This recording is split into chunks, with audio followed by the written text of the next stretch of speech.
Hola amigos, comenzamos la lectura de este hermoso libro escrito por Jane Austen, Sentido y Sensibilidad. Acompáñame. Capítulo 1. La familia Dashwood llevaba largo tiempo afincada en Sussex. Su propiedad era de buen tamaño, y en el centro de ella se encontraba la residencia Norland Park, donde la manera tan digna en que habían vivido por muchas generaciones llegó a granjearles el respeto de todos los conocidos del lugar.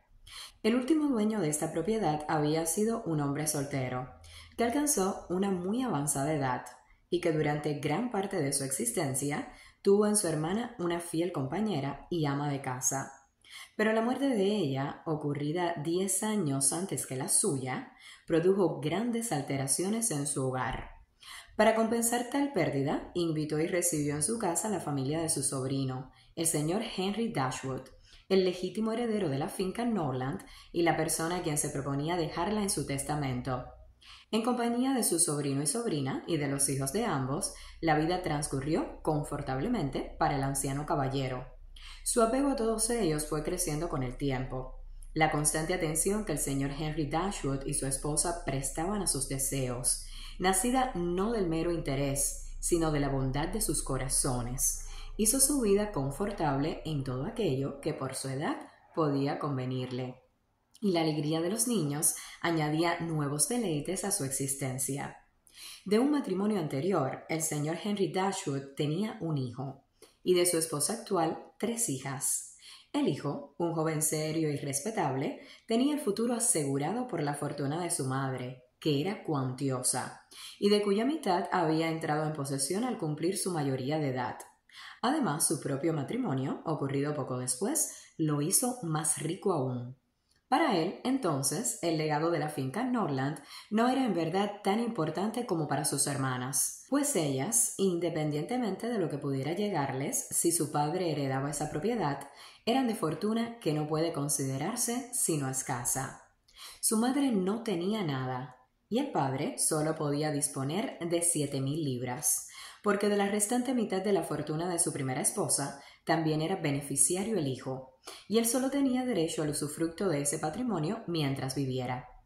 Murió el anciano caballero, se leyó su testamento, y como casi todos los testamentos, éste dio por igual desilusiones y alegrías. En su última voluntad no fue ni tan injusto ni tan desagradecido como para privar a su sobrino de las tierras, pero se las dejó en términos tales que destruían la mitad del valor del legado.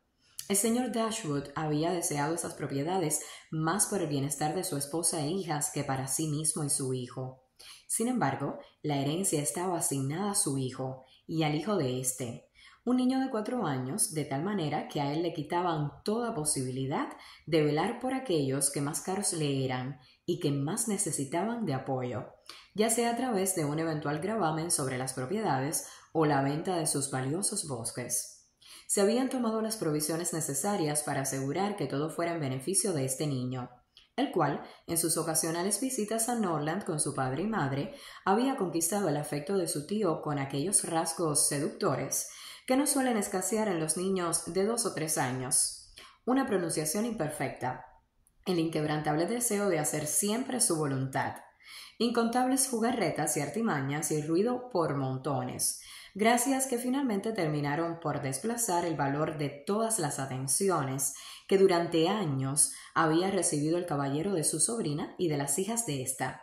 No era su intención, sin embargo, faltar a la bondad, y como señal de su afecto por las 3 niñas, le dejó 1,000 libras a cada una. En un comienzo la desilusión del señor Dashwood fue profunda, pero era de temperamento alegre y confiado. Razonablemente podía esperar vivir muchos años, y haciéndolo de manera sobria, ahorrar una suma considerable de la renta de una propiedad ya de buen tamaño, y capaz de casi inmediato incremento. Pero la fortuna, que había tardado tanto en llegar, fue suya durante solo 1 año. No fue más lo que sobrevivió a su tío, y 10,000 libras, incluidos los últimos legados, fue todo lo que quedó para su viuda e hijas. Tan pronto se supo que la vida del señor Dashwood peligraba, enviaron por su hijo y a él le encargó el padre, con la intensidad y urgencia que la enfermedad hacía necesarias, el bienestar de su madrastra y hermanas. El señor John Dashwood no tenía la profundidad de sentimientos del resto de la familia, pero sí le afectó una recomendación de tal índole en un momento como ese, y prometió hacer todo lo que le fuera posible por el bienestar de sus parientes. El padre se sintió tranquilo ante tal promesa, y el señor John Dashwood se entregó entonces sin prisa a considerar cuánto podría prudentemente hacer por ellas. No era John Dashwood un joven mal dispuesto, a menos que ser algo frío de corazón y un poco egoísta sea tener mala disposición. Pero en general era respetado, porque se comportaba con corrección en el desempeño de sus deberes corrientes. De haber desposado una mujer más amable, podría haber llegado a ser más respetable de lo que era. Incluso él mismo podría haberse transformado en alguien amable, porque era muy joven cuando se casó y le tenía mucho cariño a su esposa. Pero la señora de John Dashwood era una áspera caricatura de su esposo, más estrecha de mente y más egoísta que él. Al hacer la promesa a su padre, había sopesado en su interior la posibilidad de aumentar la fortuna de sus hermanas, obsequiándoles 1000 libras a cada una. En ese momento realmente se sintió a la altura de tal cometido. La perspectiva de aumentar sus ingresos actuales con 4000 libras anuales, que venían a sumarse a la mitad restante de la fortuna de su propia madre, le alegraba el corazón y lo hacía sentirse muy generoso. Sí, les daría 3000 libras. ¡Cuán espléndido y dadivoso gesto! Bastaría para dejarlas en completa holgura. 3000 libras. Podría desprenderse de tan considerable suma con casi ningún inconveniente.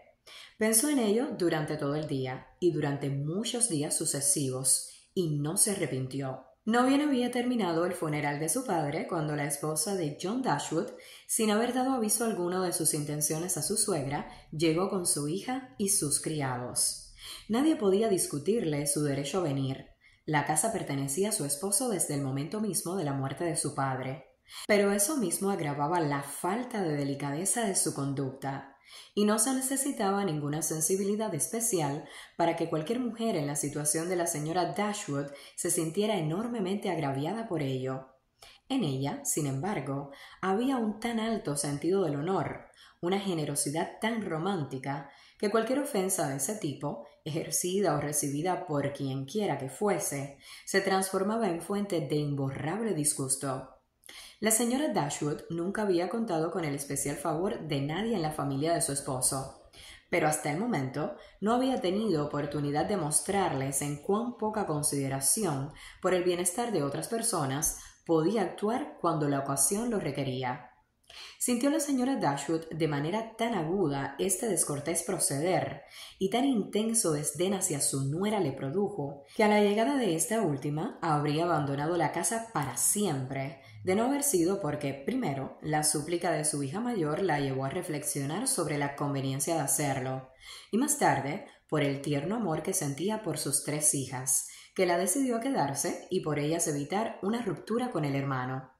Elinor, esta hija mayor cuya recomendación había sido tan eficaz, poseía una solidez de entendimiento y serenidad de juicio que la calificaban, aunque con solo 19 años, para aconsejar a su madre, y a menudo le permitían contrarrestar, para beneficio de toda la familia, esa vehemencia de espíritu en la señora Dashwood que tantas veces pudo llevarla a la imprudencia. Era de gran corazón, de carácter afectuoso y sentimientos profundos, pero sabía cómo gobernarlos, algo que su madre todavía estaba por aprender y que una de sus hermanas había resuelto que nunca se le enseñara. Las cualidades de Marianne estaban, en muchos aspectos, a la par de las de Elinor. Tenía inteligencia y buen juicio, pero era vehemente en todo. Ni sus penas ni sus alegrías conocían la moderación. Era generosa, amable, atrayente, era todo menos prudente. La semejanza entre ella y su madre era notable. Preocupaba a Elinor la excesiva sensibilidad de su hermana, la misma que la señora Dashwood valoraba y apreciaba. En las actuales circunstancias, una a otra se incitaban a vivir su aflicción sin permitir que amainara su violencia. Voluntariamente renovaban, buscaban, recreaban una y otra vez la agonía de pesadumbre que las había abrumado en un comienzo. Se entregaban por completo a su pena, buscando aumentar su desdicha en cada imagen capaz de reflejarla, y decidieron jamás admitir consuelo en el futuro. También Elinor estaba profundamente afligida, pero aún podía luchar y esforzarse. Podía consultar con su hermano y recibir a su cuñada a su llegada y ofrecerle la debida atención. Y podía luchar por inducir a su madre a similares esfuerzos y animarla a alcanzar semejante dominio sobre sí misma. Margaret, la otra hermana, era una niña alegre y de buen carácter, pero como ella había absorbido una buena dosis de las ideas románticas de Marianne, sin poseer demasiado de su sensatez, a los 13 años no prometía igualar a sus hermanas mayores en posteriores etapas de su vida. Capítulo 2. La señora de John Dashwood se instaló como dueña y señora de Norland, y su suegra y cuñadas descendieron a la categoría de visitantes. En tanto tales, sin embargo, las trataba con tranquila urbanidad, y su marido con tanta bondad como le era posible sentir hacia cualquiera más allá de sí mismo, su esposa e hijo. Realmente les insistió, con alguna tenacidad, para que consideraran Norland como su hogar, y dado que ningún proyecto le parecía tan conveniente a la señora Dashwood como permanecer allí hasta acomodarse en una casa de la vecindad, aceptó su invitación. Quedarse en un lugar donde todo le recordaba antiguos deleites era exactamente lo que sentaba su mente. En los buenos tiempos nadie tenía un temperamento más alegre que el de ella, o poseía en mayor grado esa optimista expectativa de felicidad que es la felicidad misma. Pero también en la pena se dejaba llevar por la fantasía, y se hacía tan inaccesible al consuelo como en el placer estaba más allá de toda moderación. La señora de John Dashwood no aprobaba en absoluto lo que su esposo se proponía hacer por sus hermanas. Disminuir en 3,000 libras la fortuna de su querido muchachito significaría empobrecerlo de la manera más atroz. Le imploró pensarlo mejor. ¿Cómo podría justificarse ante sí mismo si privara a su hijo, su único hijo, de tan enorme suma? ¿Y qué derecho podían tener las señoritas Dashwood, que eran tan solo sus medias hermanas, lo que para ellas significaba que no eran realmente parientes, a exigir de su generosidad una cantidad tan grande? Era bien sabido que no se podía esperar ninguna clase de afecto entre los niños de distintos matrimonios de un hombre. ¿Y por qué habían de arruinarse él y su pobrecito Harry, regalándoles a sus hermanas todo su dinero? Fue la última petición de mi padre, respondió su esposo, que yo ayudara a su viuda y a sus hijas. Me atrevería a decir que no sabía de qué estaba hablando. 10-1 a que le estaba fallando la cabeza en ese momento. Si hubiera estado en sus cabales, no podría habérsele ocurrido pedirte algo así, que despojaras a tu propio hijo de la mitad de tu fortuna. Mi querida Fanny, él no estipuló ninguna cantidad en particular. Tan solo me pidió, en términos generales, que las apoyara e hiciera de su situación algo más desahogada de lo que estaba en sus manos hacer. Quizá habría sido mejor que dejara todo a mi criterio. Difícilmente habría podido suponer que yo las abandonaría a su suerte. Pero como él quiso que se lo prometiera, no pude menos que hacerlo. Al menos fue lo que pensé en ese momento. Existió así la promesa, y debe ser cumplida. Algo hay que hacer por ellas cuando dejen Norland y se establezcan en un nuevo hogar. Está bien, entonces hay que hacer algo por ellas, pero ese algo no necesita ser 3,000 libras. Ten en cuenta, agregó, que cuando uno se desprende del dinero, nunca más lo recupera. Tus hermanas se casarán y se habrá ido para siempre. Si siquiera algún día se lo pudiera devolver a nuestro pobre hijito. Pero, por supuesto, dijo su esposo con gran seriedad, eso cambiaría todo. Puede llegar un momento en que Harry lamente haberse separado de una suma tan grande. Si, por ejemplo, llegara a tener una familia numerosa, sería un muy conveniente suplemento a sus rentas. De todas maneras, lo sería. Quizá, entonces, sería mejor para todos si se disminuyera la cantidad a la mitad. 500 libras significarían un portentoso incremento en sus fortunas. Más allá de todo lo que pudiera imaginarse, ¿qué persona en el mundo haría siquiera la mitad por sus hermanas, incluso si fuesen verdaderas hermanas? Y en este caso, solo medias hermanas, pero tienes un espíritu tan generoso. No querría hacer nada mezquino, respondió él. En estas ocasiones uno preferiría hacer demasiado antes que muy poco. Al menos nadie puede pensar que no he hecho suficiente por ellas. Incluso ellas mismas difícilmente pueden esperar más. Imposible saber qué podrían esperar ellas, dijo la señora, pero no nos corresponde pensar en sus expectativas. El punto es, ¿qué puedes permitirte hacer? Indudablemente, y creo que puedo permitirme darle 500 libras a cada una. Tal como están las cosas, sin que yo agregue nada, cada una tendrá más de 3,000 libras a la muerte de su madre. Una fortuna muy satisfactoria para cualquier mujer joven. Claro que lo es, y en verdad, se me ocurre que quizá no quieran ninguna suma adicional.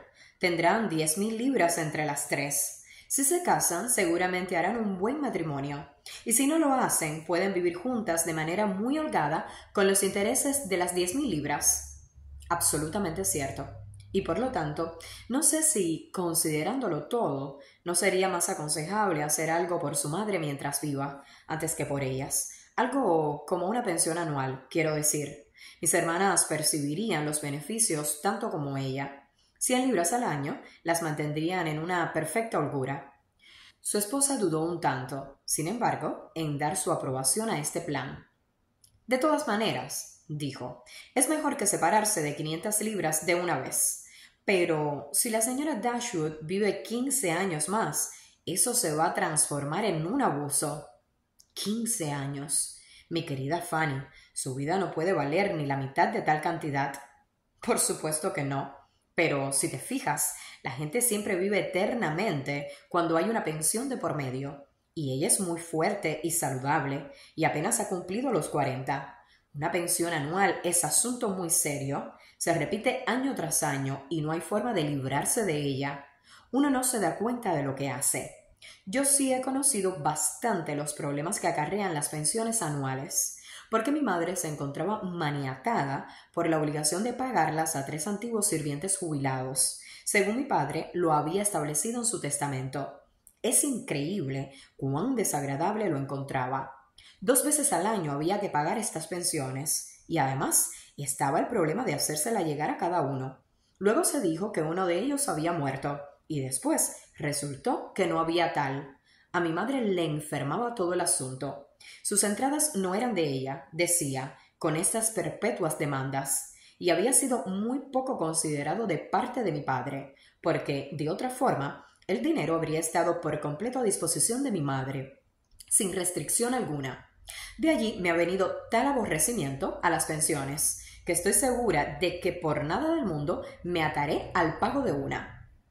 En verdad es desagradable, replicó el señor Dashwood, que cada año se escurra de esa forma parte del ingreso de uno. Los bienes con que uno cuenta, como tan justamente dice tu madre, no son de uno. Estar obligado a pagar regularmente una suma como esa en fechas fijas no es para nada deseable. Lo priva a uno de su independencia. Indudablemente. Y después de todo, nadie te lo agradece. Sienten que están asegurados. No haces más de lo que se espera de ti, y ello no despierta ninguna gratitud. Si estuviera en tu lugar, para cualquier cosa que hiciera, me guiaría por mi solo criterio. No me comprometería a darles nada todos los años. Algunos años puede ser muy inconveniente desprenderse de 100 o incluso de 50 libras, sacándolas de nuestros propios gastos. Creo que tienes razón, mi amor. Será mejor que no haya ninguna renta anual en este caso.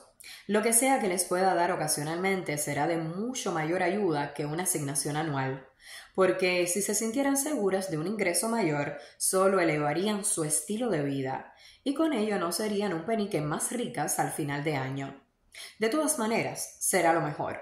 Un regalo de 50 libras de vez en cuando impedirá que se aflijan por asuntos de dinero, y pienso que saldará ampliamente la promesa hecha a mi padre. Por supuesto que lo hará.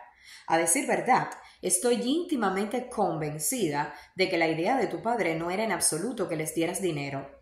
Me atrevo a decir que la ayuda en que pensaba era lo que razonablemente podría esperarse de ti. Por ejemplo, cosas como buscar una casa pequeña y cómoda para ellas, ayudarlas a trasladar sus enseres, enviarles algún presente de pesca y caza o algo así, siempre que sea la temporada. Apostaría mi vida a que no estaba pensando en más que eso. En verdad, sería bastante raro e improcedente si hubiera pretendido otra cosa. Si no, piensa, mi querido señor Dashwood, cuán holgadas pueden vivir tu madre y sus hijas en los intereses de 7,000 libras, además de las 1,000 libras de cada una de las niñas, que les aportan 50 libras anuales por persona. Y por supuesto, de allí le pagarán a su madre por su alojamiento. Entre todas juntarán 500 libras anuales. ¿Y se te ocurre que para qué van a querer más 4 mujeres? ¿Les saldrá tan barato vivir? El mantenimiento de la casa será una nada. No tendrán carruajes ni caballos y casi ningún sirviente. No recibirán visitas. ¿Y qué gastos van a tener? Tan solo piensa en lo bien que van a estar. 500 anuales. No puedo ni imaginar cómo gastarán siquiera la mitad. Y en cuanto a que les des más, es harto absurdo pensarlo. Estarán en mucho mejores condiciones de darte a ti algo. A fe mía, dijo el señor Dashwood, creo que tienes toda la razón. De todas maneras, con su petición mi padre no puede haber querido decir sino lo que tú señalas. Me parece muy claro ahora, y cumpliré estrictamente mi compromiso con algunas ayudas y gentilezas como las que has descrito. Cuando mi madre se traslade a otra casa, me pondré a su servicio en todo lo que me sea posible para acomodarla. Quizá en ese momento también sea adecuado hacerle un pequeño obsequio, como algún mueble. Por supuesto, replicó la señora Dashwood, pero, no obstante, hay una cosa que debe tenerse en cuenta.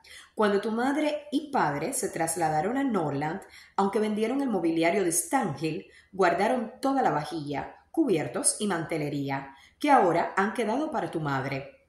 Y así, apenas se cambien, tendrán su casa casi completamente equipada. Indudablemente, esa es una reflexión de la mayor importancia, un legado valioso, claro que sí, y parte de la platería habría sido aquí una muy grata adición a la nuestra. Sí, y la vajilla para el desayuno es doblemente hermosa que la de esta casa, demasiado hermosa, a mi juicio, para los lugares en que ellas pueden permitirse vivir. Pero, de cualquier modo, así es la cosa. Tu padre solo pensó en ellas. Y debo decir esto, no le debes a él ninguna gratitud en especial, ni estás obligado con sus deseos, porque bien sabemos que, si hubiera podido, les habría dejado casi todo lo que poseía en el mundo a ellas. Este argumento fue irresistible. En él encontró John Dashwood toda la fuerza que antes le había faltado para llevar a cabo sus propósitos. Y por último, resolvió que sería por completo innecesario, si no totalmente inadecuado, hacer más por la viuda y las hijas de su padre que esos gestos de buena vecindad que su propia esposa le había indicado. Capítulo 3.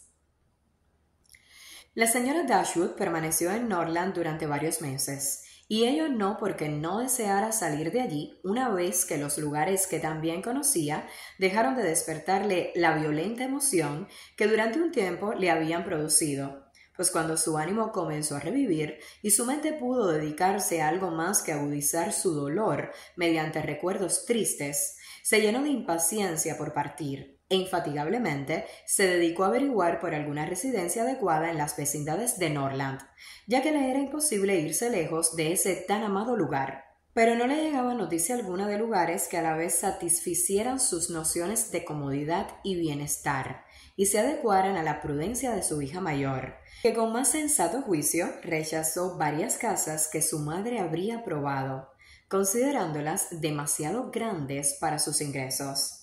La señora Dashwood había sido informada por su esposo respecto de la solemne promesa hecha por su hijo en favor de ella y sus hijas, la cual había llenado de consuelo sus últimos pensamientos en la tierra. Ella no dudaba de la sinceridad de este compromiso, más de lo que el difunto había dudado, y sentía al respecto gran satisfacción, sobre todo pensando en el bienestar de sus hijas. Por su parte, sin embargo, estaba convencida de que mucho menos de 7,000 libras como capital le permitirían vivir en la abundancia. También se regocijaba por el hermano de sus hijas, por la bondad de ese hermano, y se reprochaba no haber hecho justicia a sus méritos antes, al creerlo incapaz de generosidad. Su atento comportamiento hacia ella y sus hermanas la convencieron de que su bienestar era caro a sus ojos, y durante largo tiempo confió firmemente en la generosidad de sus intenciones. El desdén que, muy al comienzo de su relación, había sentido por su nuera, aumentó considerablemente al conocer mejor su carácter tras ese medio año de vivir con ella y su familia. Y quizá, a pesar de todas las muestras de cortesía y afecto maternal que ella le había demostrado, las dos damas habían encontrado imposible vivir juntas durante tanto tiempo, de no haber ocurrido una circunstancia particular que hizo más aceptable, en opinión de la señora Dashwood, la permanencia de sus hijas en Norland. Esta circunstancia fue un creciente afecto entre su hija mayor y el hermano de la señora de John Dashwood, un joven caballeroso y agradable que les fue presentado poco después de la llegada de su hermana Norland y que desde entonces había pasado gran parte del tiempo allí. Algunas madres podrían haber alentado esa intimidad guiadas por el interés, dado que Edward Ferrars era el hijo mayor de un hombre que había muerto muy rico, y otras la habrían reprimido por motivos de prudencia, ya que excepto por una suma baladí, la totalidad de su fortuna dependía de la voluntad de su madre. Pero ninguna de esas consideraciones pesó en la señora Dashwood. Le bastaba que él pareciera afable, que amara a su hija y que esa simpatía fuera recíproca. Era contrario a todas sus creencias el que la diferencia de fortuna debiera mantener separada a una pareja atraída por la semejanza de sus naturalezas, y que los méritos de Elinor no fueran reconocidos por quienes la conocían. Le parecía inconcebible. No fueron dones especiales en su apariencia o trato los que hicieron merecedor a Edward Ferrars de la buena opinión de la señora Dashwood y sus hijas. No era bien parecido, y solo en la intimidad llegaba a mostrar cuán agradable podía ser su trato. Era demasiado inseguro para hacerse justicia a sí mismo, pero cuando vencía su natural timidez, su comportamiento revelaba un corazón franco y afectuoso. Era de buen entendimiento y la educación le había dado una mayor solidez en ese aspecto, pero ni sus habilidades ni su inclinación lo dotaban para satisfacer los deseos de su madre y hermana, que anhelaban verlo distinguido como apenas sabían cómo qué. Querían que de una manera u otra ocupara un lugar importante en el mundo. Su madre deseaba interesarlo en política, hacerlo llegar al Parlamento o verlo conectado con alguno de los grandes hombres del momento. La señora de John Dashwood deseaba lo mismo. Entretanto, hasta poder alcanzar algunas de esas bendiciones superiores, habría satisfecho la ambición de ambas verlo conducir un birlocho. Pero Edward no tenía inclinación alguna ni hacia los grandes hombres ni hacia los birlochos. Todos sus deseos se centraban en la comodidad doméstica y en la tranquilidad de la vida privada. Por fortuna, tenía un hermano menor que era más prometedor. Edward llevaba varias semanas en la casa antes de que la señora Dashwood se fijara en él, ya que en esa época el estado de aflicción en que se encontraba la hacía por completo indiferente a todo lo que la rodeaba. Únicamente vio que era callado y discreto, y le agradó por ello. No perturbaba con conversaciones inoportunas la desdicha que llenaba todos sus pensamientos. Lo que primero la llevó a observarlo con mayor detención y a que le gustara aún más fue una reflexión que dio en hacer Elinor un día respecto de cuán diferente era de su hermana. La alusión a ese contraste lo situó muy decididamente en el favor de la madre. «Con eso basta», dijo. «Basta con decir que no es como Fanny. Implica que en él se puede encontrar todo lo que hay de amable. Ya lo amo». «Creo que llegará a gustarle», dijo Elinor, «cuando lo conozca más». «Gustarme», replicó la madre con una sonrisa. «No puedo abrigar ningún sentimiento de aprobación inferior al amor. Podría estimarlo. No he llegado a saber aún lo que es separar la estimación del amor». La señora Dashwood se afanó ahora en conocerlo más. Con sus modales afectuosos, rápidamente venció la reserva del joven. Muy pronto advirtió cuán grandes eran sus méritos. El estar persuadida de su interés por Elinor quizá la hizo más perspicaz, pero realmente se sentía segura de su valor. e incluso las sosegadas maneras de Edward, que atentaban contra las más arraigadas ideas de la señora Dashwood respecto de lo que debiera ser el trato de un joven, dejaron de parecerle insípidas cuando advirtió que era de corazón cálido y temperamento afectuoso. Ante el primer signo de amor que percibió en su comportamiento hacia Elinor, dio por cierta la existencia de un vínculo serio entre ellos, y se entregó a considerar su matrimonio como algo que pronto se haría realidad. En unos pocos meses más, mi querida Marianne le dijo: «Con toda seguridad, Elinor se habrá establecido para siempre. Para nosotros será una pérdida, pero ella será feliz. Ay, mamá, ¿qué haremos sin ella? Mi amor, apenas será una separación. Viviremos a unas pocas millas de distancia y nos veremos todos los días de la vida. Tú ganarás un hermano de verdad, cariñoso. Tengo la mejor opinión del mundo sobre los sentimientos de Edward. Pero te noto seria, Marianne. ¿Desapruebas la elección de tu hermana?» «Quizá», dijo Marianne, «me sorprenda algo. Edward es muy amable y siento gran ternura por él, pero aún así no es la clase de joven. Hay algo que falta. No sobresale por su apariencia, carece por completo de esa gracia que yo habría esperado en el hombre al cual mi hermana se sintiera seriamente atraída. En sus ojos no se advierte todo ese espíritu, ese fuego que anuncian a la vez virtud e inteligencia. Y además de esto, temo, mamá, que carece de verdadero gusto. Aparentemente la música apenas le interesa, y aunque admira mucho los dibujos de Elinor, no es la admiración de alguien que pueda entender su valor. Es evidente, a pesar de su asidua atención cuando ella dibuja, que de hecho no sabe nada en esta materia. Admira como un enamorado, no como un entendido. Para sentirme satisfecha, esos rasgos deben ir unidos. No podría ser feliz con un hombre cuyo gusto no coincidiera punto por punto con el mío. Él debe penetrar todos mis sentimientos. A ambos nos deben encantar los mismos libros, la misma música. Ay, mamá, qué falta de fuego. Qué mansa fue la actitud de Edward cuando nos leyó anoche.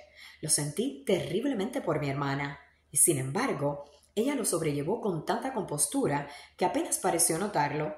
A duras penas pude permanecer sentada. Escuchar esos hermosos versos que a menudo me han hecho casi perder el sentido, pronunciados con tan impenetrable calma, tan atroz indiferencia. En verdad le habría hecho mucho mayor justicia a una prosa sencilla y elegante. Lo pensé en ese momento, pero tenías que pasarle a Cowper. No, mamá, si ni Cowper es capaz de animarlo. Pero debemos admitir que hay diferencias de gusto. En Elinor no se da mi manera de sentir, así que puede pasar esas cosas por alto y ser feliz con él. Pero si yo lo amara, me habría destrozado el corazón escucharlo leer con tan poca sensibilidad. Mamá, mientras más conozco el mundo, más convencida estoy de que jamás encontraré a un hombre al que pueda realmente amar. Es tanto lo que pido. Debe tener las virtudes de Edward y su apariencia y modales deben adornar su bondad con todas las gracias posibles. Recuerda, mi amor, que aún no tienes 17 años. Es todavía demasiado temprano en la vida para que te desesperes de lograr tal felicidad. ¿Por qué debía ser menos afortunada que tu madre? Que en tan solo una circunstancia, María mía, tu destino sea diferente al de ella. Capítulo 4. Qué lástima, Elinor, dijo Marianne, que Edward carezca de gusto para el dibujo. Que carezca de gusto para el dibujo. ¿Y qué te hace pensar eso?, replicó Elinor. Él no dibuja, es cierto, pero disfruta enormemente viendo dibujar a otras personas. Y puedo asegurártelo, de ninguna manera está falto de un buen gusto natural, aunque no se le ha ofrecido oportunidad de mejorarlo. Si alguna vez hubiera tenido la posibilidad de aprender, creo que habría dibujado muy bien. Desconfía tanto de su propio juicio en estas materias que siempre es reacio a dar su opinión sobre cualquier cuadro, pero tiene una innata finura y simplicidad de gusto que en general lo guía de manera perfectamente adecuada. Marianne temía ser ofensiva y no dijo nada más acerca del tema, pero la clase de aprobación que según Elinor despertaban en él los dibujos de otras personas estaba muy lejos del extasiado deleite que, en su opinión, era exclusivo merecedor de ser llamado gusto. No obstante, y aunque sonriendo para sí misma ante el error, rendía tributo a su hermana por esa ciega predilección por Edward que la llevaba así a equivocarse. Espero, Marianne, continuó Elinor, que no lo consideres falto de gusto en general. En verdad, creo poder decir que no piensas eso, porque tu comportamiento hacia él es perfectamente cordial, y si esa fuera tu opinión, estoy segura de que no serías capaz de ser atenta con él. Marianne casi no supo qué decir. Por ningún motivo quería herir los sentimientos de su hermana, pero le era imposible decir algo que no creía. Finalmente, respondió: No te ofendas, Elinor, si los elogios que yo pueda hacer de Edward no equiparan en todo a tu percepción de sus méritos.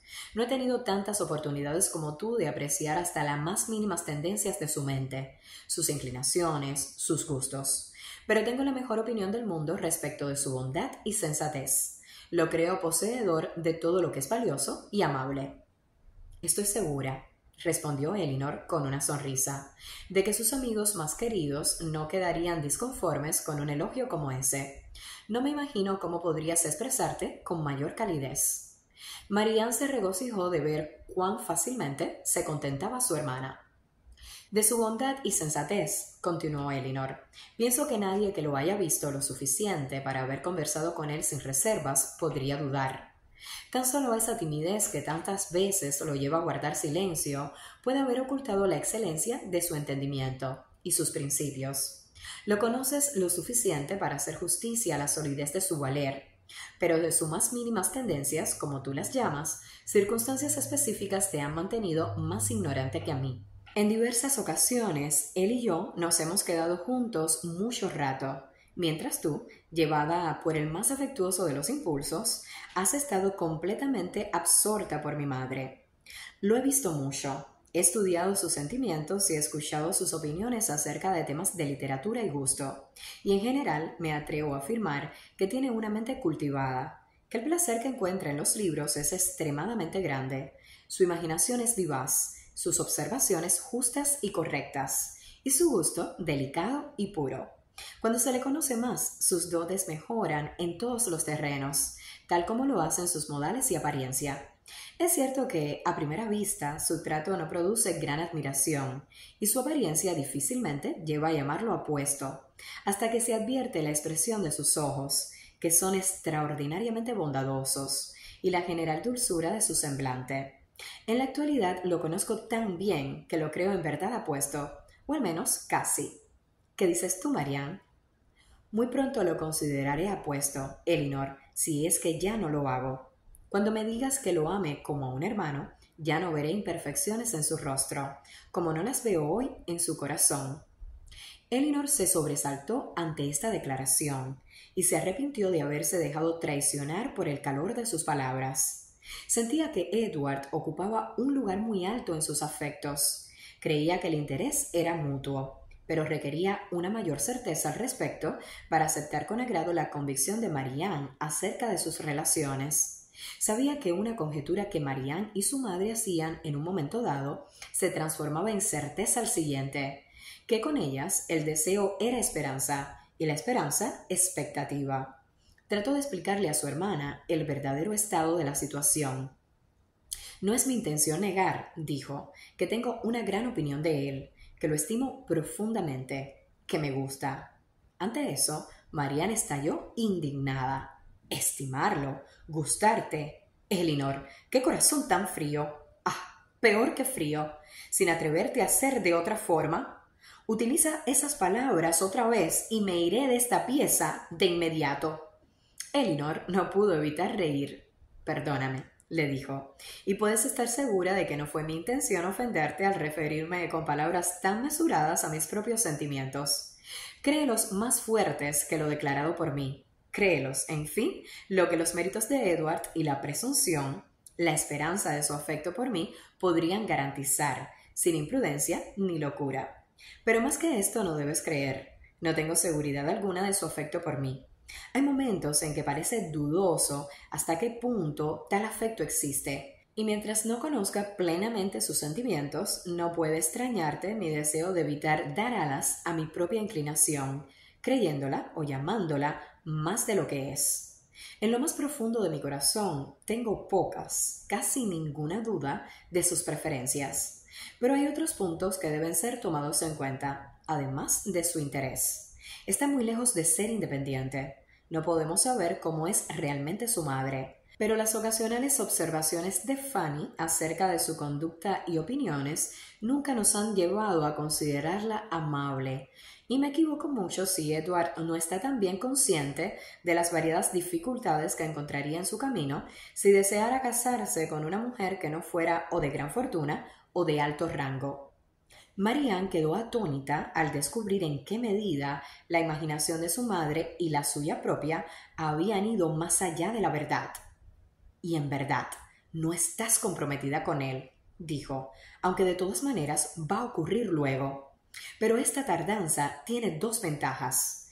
Yo no te perderé tan pronto y Edward tendrá más oportunidades de mejorar ese gusto natural por tu ocupación favorita, tan indispensable para tu felicidad futura. Ah, si tu genio lo llevara a aprender a dibujar también, ¡qué delicioso sería! Elinor le había dado su verdadera opinión a su hermana. No podía considerar su inclinación por Edward bajo las favorables perspectivas que Marianne había supuesto. Había, en ocasiones, una falta de ánimo en él que, si no denotaba indiferencia, hablaba de algo casi igualmente poco prometedor. Si tenía dudas acerca del afecto que ella le profesaba, suponiendo que las tuviera, ello no debía producirle más que inquietud. No parecía posible que le causaran ese abatimiento de espíritu que a menudo le sobrevenía. Una causa más razonable podía encontrarse en su situación de dependencia, que le vedaba la posibilidad de entregarse a sus afectos. Ella sabía que el trato que la madre le daba no le proporcionaba un hogar confortable en la actualidad, ni le daba seguridad alguna de que pudiera formar un hogar propio, si no se atenía estrictamente a las ideas que ella sustentaba sobre la importancia que él debía alcanzar. Sabiendo esto, a Elinor le era imposible sentirse tranquila. Estaba lejos de confiar en ese resultado de las preferencias de Edward que su madre y su hermana daban por seguro. No, mientras más tiempo estaban juntos, más dudosa le parecía la naturaleza de su afecto.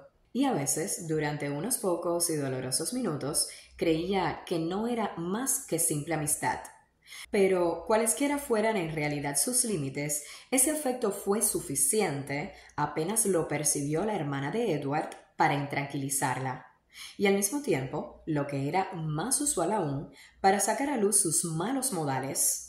Aprovechó la primera oportunidad que encontró para ofender a su suegra, hablándole tan expresivamente de las grandes expectativas que tenían para su hermano, de la decisión de la señora Ferrars respecto de que sus dos hijos se casaran bien, y del peligro que acechaba a cualquier joven que quisiera ganárselo, que la señora Dashwood no pudo fingir no darse cuenta ni intentar mantenerse tranquila. Le dio una respuesta que revelaba su desdén, y de inmediato abandonó el cuarto, mientras tomaba la decisión de que cualesquiera fueran los inconvenientes y gastos de una partida tan súbita, su tan querida Elinor no debía estar expuesta ni una semana más a tales insinuaciones. En este estado de ánimo estaba cuando le llegó una carta por correo con una propuesta particularmente oportuna. Un caballero distinguido y dueño de importantes propiedades en Devonshire, pariente suyo, le ofrecía una casa pequeña en términos muy convenientes. La carta, firmada por él mismo, estaba escrita en un tono amistosamente servicial. Entendía que ella necesitaba un alojamiento, y aunque lo que ahora le ofrecía era una simple casita de campo, una cabaña de su propiedad, le aseguraba que se le haría todo aquello que pensara necesario, si la ubicación le agradaba. La urgía con gran insistencia, tras describirle en detalle la casa y el jardín, a ir a Barton Park, donde estaba su propia residencia, y desde donde ella podría juzgar por sí misma si la casita de Barton, porque ambas casas pertenecían a la misma parroquia, podía ser arreglada a su conveniencia. Parecía realmente ansioso de acomodarlas, y toda su carta estaba redactada en un estilo tan amistoso que no podía sino complacer a su prima, en especial en un momento en que sufría por el comportamiento frío e insensible de sus parientes más cercanos. No necesitó de tiempo alguno para deliberaciones o consultas. Junto con leer la carta, tomó su decisión. La ubicación de Barton en un condado tan distante de Sussex como Devonshire, algo que tan solo unas horas antes habría constituido objeción suficiente para contrarrestar todas las posibles bondades del lugar, era ahora su principal ventaja. Abandonar el vecindario de Norland ya no parecía un mal, era un objeto de deseo, una bendición en comparación con la miseria de seguir siendo huésped de su nuera. Y alejarse para siempre de ese lugar amado iba a ser menos doloroso que habitar en él o visitarlo mientras esa mujer fuera su dueña y señora.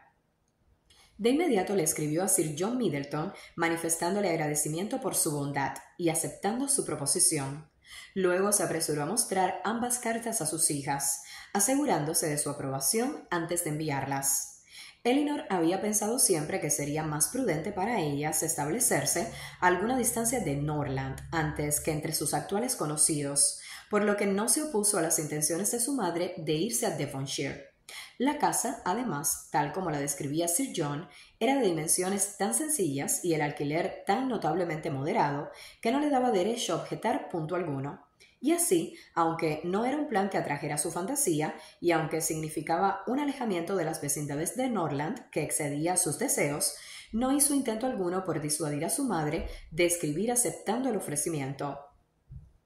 Si estás disfrutando conmigo la lectura de este hermoso libro, por favor, dale me gusta al video para yo poder saberlo y también suscríbete al canal para que podamos seguir este recorrido juntos. Gracias.